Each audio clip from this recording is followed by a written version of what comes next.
आज के वीडियो में आप सबका स्वागत है। आज हम लोग पढ़ेंगे संस्कृत सुधा भाग 2 का तीसरा पाठ, तृतीय पाठ, गिरीशस्य जन्मदिवसः।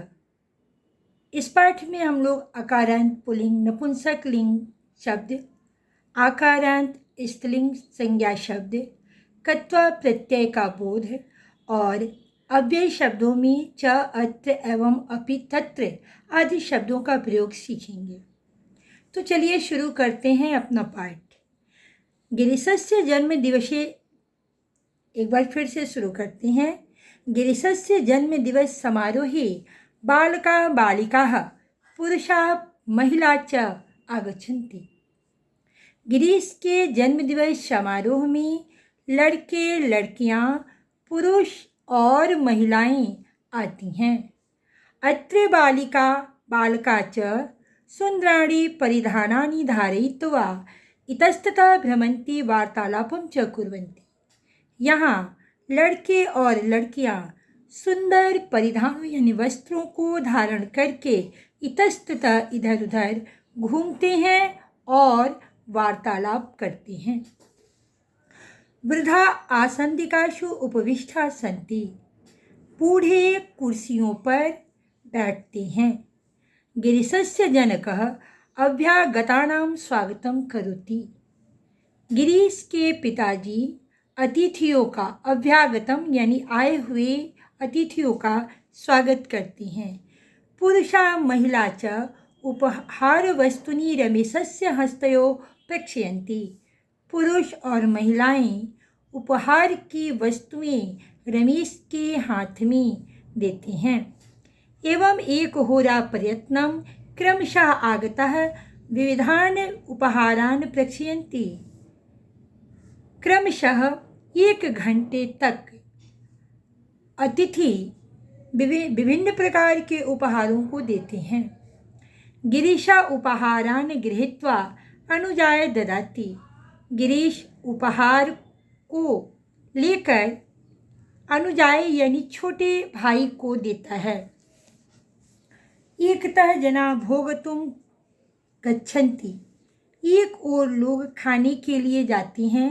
तत्र नराः बालकाः बालिका च भोजन पात्राणि गृहीत्वा यथेच्छम् आहारं वस्तुनि गृह्णाति खादन्ति च।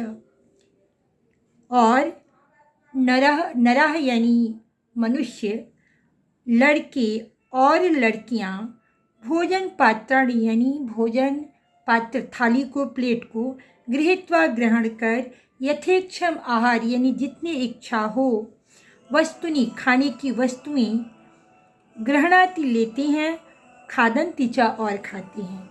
जना भोजनम कृत्वा लोग भोजन करके मिष्टान्नम खादन्ति मिठाई खाते हैं।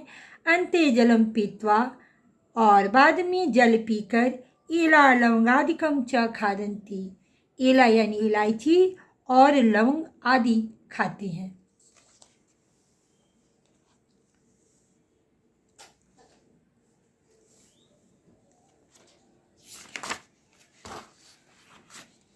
एव गिरीशस्य जन्मदिवस समारोहे सर्वत्र उल्लासस्य हर्षस्य च अवसरः आसीत्। इस प्रकार से गिरीश के जन्मदिवस समारोह में चारों तरफ उल्लास का और हर्ष का अवसर था। जना भुक्त्वा पीत्वा च स्वस्वगृहम् अगच्छन्, लोग खाकर और पीकर अपने अपने घर गए। तो इस प्रकार से हम लोगों ने इस पाठ का हिंदी अनुवाद किया। छात्रों से मेरा ये अनुरोध है कि आप लोग इस पाठ के शब्दार्थों को याद कर लेंगे, जिससे आपके लिए पाठ आसान हो जाएगा। अब हम चलते हैं इस पाठ के प्रश्नों को देखते हैं। सबसे पहला प्रश्न है हमारा, उच्चारणम कुरुते, उच्चारण कीजिए। बालकः, बालकाः, बालिका, बालिकाः, पुरुषः, पुरुषा, महिला, महिलाः, वृद्धः, वृद्धा। ये एक वचन के रूप हैं और ये बहुवचन के रूप है। क्वेश्चन नंबर 2 में पाठानुसार उचित विकल्पेन रिक्त स्थानानि पूरयेत्। पाठ के अनुसार आपको जो विकल्प दिया गया है उस आधार पर रिक्त स्थानों की पूर्ति करनी है। तो पहला प्रश्न है, जन्मदिवस समारोहे बालाः आगच्छन्ति। तो आपको ऑप्शन दिया गया है गिरीशस्य यानी गिरीश के या दिनेशस्य। तो इस पाठ में हम लोग गिरीश के जन्मदिवस के बारे में पढ़ लें, इसलिए गिरीशस्य सही होगा। दूसरा है, गिरीशस्य अभ्यागतानां स्वागतं करोति। गिरीश के डैश अभ्यागतानां यानी अतिथियों का स्वागत करते हैं। तो पाठ के अनुसार होगा जनकः, पिता। अगला प्रश्न है, आसन्दिकासु उपविष्टा सन्ति। कुर्सियों पर बैठती हैं युवकाः वृद्धा। तो आपका ऑप्शन होगा सही, वृद्धा। गिरीशः उपहारान् गृहीत्वा ददाति। गिरीश उपहार को लेकर देता है अग्रजाय या अनुजाय। तो पाठ के अनुसार अनुजाय यानी छोटे भाई को देता है।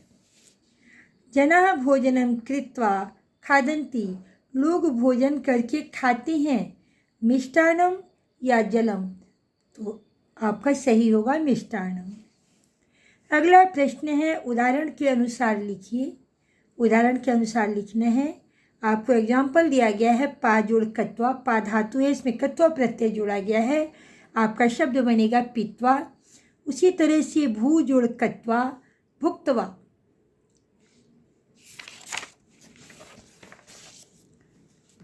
पठ जोड़ कत्वा, पठित्वा। दृश्य जोड़ कत्वा, दृष्ट्वा। क्री जोड़ कत्वा, कृत्वा। और गम जोड़ कत्वा, गत्वा। अगला प्रश्न है आपका, यहाँ पे आप देख रहे हैं कि कत्वा प्रत्यय का प्रयोग किस अर्थ में किया जाता है, ये बात बताया गया है। जब एक ही कर्ता यानी काम करने वाला सब्जेक्ट जो है के द्वारा लगातार कोई क्रिया की जा रही है, तो दो क्रियाओं में लगातार कोई दो क्रियाएं की जा रही हैं, तो दो क्रियाओं में पूर्व काल की क्रिया जो पहले क्रिया होती है, पहले वाली क्रिया में धातु से कत्वा प्रत्यय जोड़ा जाता है। जैसे एक उदाहरण है कि मोहन नहा कर खाता है। तो नहा कर यानी खाने से पहले मोहन नहाने का काम करता है। इस तरह की जब क्रियाओं का संपादन होगा तो पहले वाली क्रिया यानी जिसमें कर प्रत्यय का योग रहता है उसके साथ कत्वा प्रत्यय जुड़ेगा। अगला प्रश्न है हमारा, अधोलिखितानां परस्परम मेलनम कुरुत।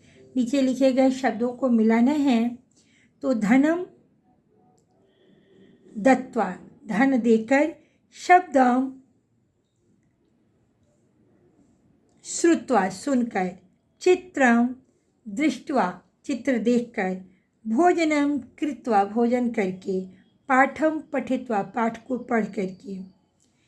और गृहम गत्वा, घर जा करके। इस तरह से हम लोग शब्दों को मैच करेंगे। अगला प्रश्न है, उचित पदम उचिते स्तंभे लिखत। उचित पद को उचित स्तंभ में लिखना है।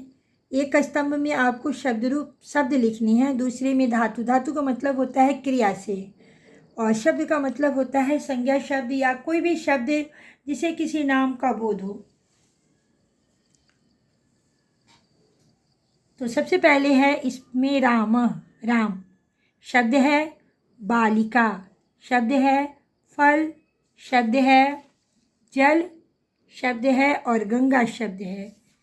इसके अतिरिक्त गम धातु है, लिख धातु है, खाद धातु है, पीव धातु है और वह धातु है।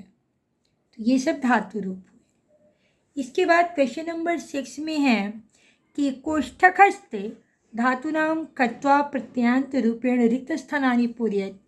ब्रैकेट में जो धातु रूप दिए गए हैं उनका कत्वा प्रत्यय का योग करके रिक्त स्थानों की पूर्ति करनी है। एग्जाम्पल दिया गया है, रमेशः विद्यालय गृहकार्यं कृत्वा विद्यालयं गच्छति। यानी रमेश विद्यालय के घर का कार्य यानी होमवर्क करके विद्यालय जाता है।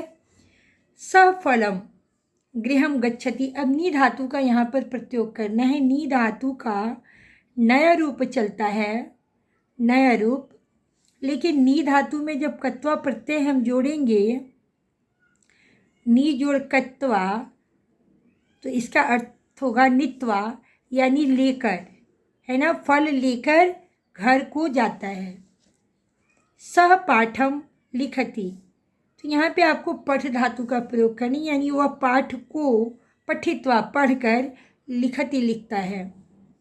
सह दुग्धम शयनम करोति, अब शयन करने से पहले दूध का को क्या करता है, तो यहाँ पे आपको पा धातु का इस्तेमाल करना है कत्वा प्रत्यय के अर्थ में, यानी कि पीत्वा।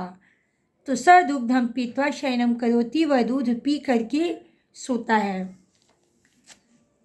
अगला प्रश्न है हमारा, स धनम पुस्तकम गृह्णाति, वह धन पुस्तक ग्रहण करता है, और यहाँ पे आपको दा धातु का प्रयोग करना है, यानी सह धनम दत्वा, वह धन देकर पुस्तकम गृह्णाति, पुस्तक लेता है।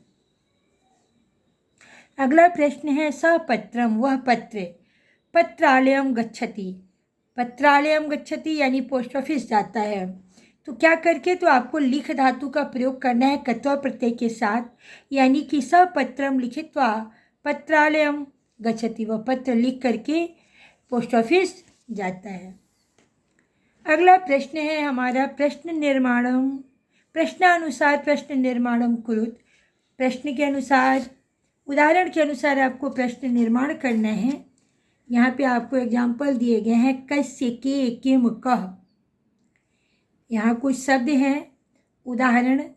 उदाहरणम गिरीशस्य जन्मदिवस समारोहे बालकाः पुरुषा महिला च आगच्छन्ति। अब यहाँ गिरीशस्य जो ग्रीन कलर का शब्द है, उसके स्थान पे आपको प्रश्नवाचक शब्द का प्रयोग करना है और प्रश्न निर्माण करना है।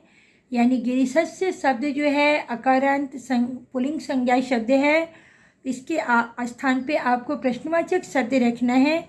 गिरीशस्य षष्ठी विभक्ति का एक वचन है, इसलिए यहाँ पे किम शब्द का षष्ठी विभक्ति का एक वचन आप पुल्लिंग में होगा कस्य, यानी कि कस्य जन्मदिवस समारोहे बालकाः पुरुषा महिला च आगच्छन्ति, किसके जन्मदिवस समारोह में लड़के पुरुष और महिलाएं आती हैं।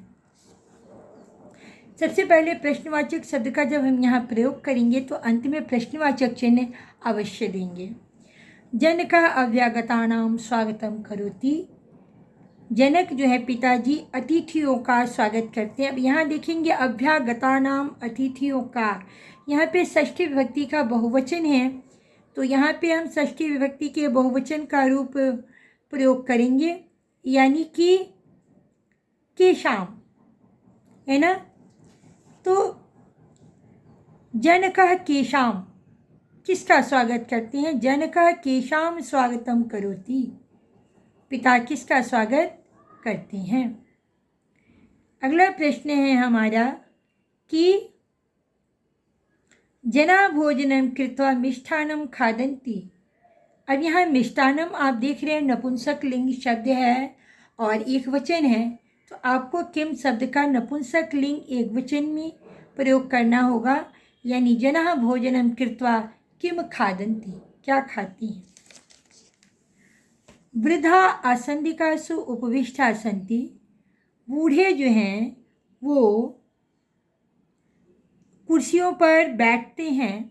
तो वृद्धा आपका अकारण पुल्लिंग संज्ञा शब्द है, इसके स्थान पे आपका के का प्रयोग होगा, यानी के असंदिकासु उपविष्टा सन्ति, कौन, सब कुर्सियों पर बैठते हैं। और अंत में प्रश्नवाचक चिन्ह का प्रयोग यहाँ पे हम लोग करेंगे। तो इस प्रकार से आपका ये इस पाठ का हिंदी अनुवाद और इसका अभ्यास जो है वो पूरा हुआ। मुझे उम्मीद है कि आपको ये पाठ समझ में आ गया होगा। आपको मेरा ये प्रयास कैसा लगा आप कमेंट के द्वारा अवश्य बताएंगे। इस वीडियो को लाइक कीजिएगा, चैनल को सब्सक्राइब कीजिएगा, बेल आइकन प्रेस करिएगा ताकि जब मैं अगला वीडियो अपलोड करूं तो उसका नोटिफिकेशन आप तक सबसे पहले पहुंचे। और इस वीडियो को ज़्यादा से ज़्यादा लोगों को शेयर करिएगा ताकि अधिक से अधिक लोग मेरे इस प्रयास का फ़ायदा उठा सकें और मेरा ये बच्चों को संस्कृत पढ़ाना सार्थक हो सके। धन्यवाद।